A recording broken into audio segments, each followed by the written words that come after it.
Hi hello வணக்கம் நண்பர்களே. இருண்ட ஆழ்கடல்ல ஏலியன் தோற்றம் கொண்ட உயிரினம் கண்டுபிடிக்கப்பட்டதா ஆய்வாளர்கள் சொல்லியிருக்காங்க. நம்முடைய பெருங்கடல்கள் பூமியோட 71% உள்ளடக்கி இருந்தாலும் இதுவரைக்கும் 5% மட்டுமே ஆய்வு செய்யப்பட்டுள்ளது. கடலின் மேற்பரப்பிற்கு கீழே 11 கிலோமீட்டர் ஆழத்தில் செல்லும் பொழுது அங்க மிகவும் இருட்டாக தண்ணீர் பனிக்கட்டி அளவில் குளிர்ச்சியோடு மிகப்பெரிய அழுத்தத்தில் இருக்கும். ஒரு சதுர அங்குலத்திற்கு 16,000 பவுண்டுகள் அழுத்தத்தில் நீர் இருக்கிறது. தண்ணீர் அங்கு இவ்வளவு அழுத்தத்துடன் இருக்கும் பொழுது கூட அங்கும் ஒரு சில உயிரினங்கள் தொடர்ந்து வாழ்ந்து கொண்டிருக்கிறது.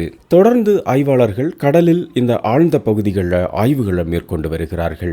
அப்படி அமெரிக்கா மற்றும் சிலியை சேர்ந்த ஆராய்ச்சியாளர்கள் நடத்திய புதிய ஆய்வில் டுல்சிபெல்லா காமன்சாகா என்று பெயரிடப்பட்ட ஒரு இனத்தை கண்டுபிடித்திருக்கிறார்கள். தென் அமெரிக்காவின் மேற்கு கடற்கரையில் உள்ள அட்டகாமா அகழியிலிருந்து ஏலியன் போன்ற இந்த உயிரினம் கண்டுபிடிக்கப்பட்டுள்ளது. ஆய்வின்படி இந்த உயிரினம் ஒரு ஆம்பிபோட் என சொல்கிறார்கள். இது பொதுவாக கடல் அல்லது நன்னீர் வாழ்விடங்களில் உணவுக்காக கையில் கிடைப்பதை உண்ணும் இனம். கடலில் 7,902 மீட்டர் ஆழத்தில் இந்த இனத்தில் 4 உயிர்களை ஆராய்ச்சியாளர்கள் கண்டுபிடித்துள்ளதாக சொல்கிறார்கள். டுல்சிபெல்லா கமன்சாகா என்பது கடல் மண்டலத்தில் மிகவும் ஆழமாக காணப்படும் முதல் பெரிய ஆம்பிபாட் ஆகும். அகழிகள் மனிதகுலத்திற்கு உதவக்கூடிய பல மதிப்புமிக்க ரகசியங்களை வைத்திருப்பதாக நம்பப்படுகிறது. அதனால் தொடர்ந்து இந்த இடங்களில் ஆராய்ச்சிகளும் நடைபெற்று வருகிறது. டுல்சிபெல்லா கமன்சாகாவின் கண்டுபிடிப்பு மிகவும் முக்கியமானது.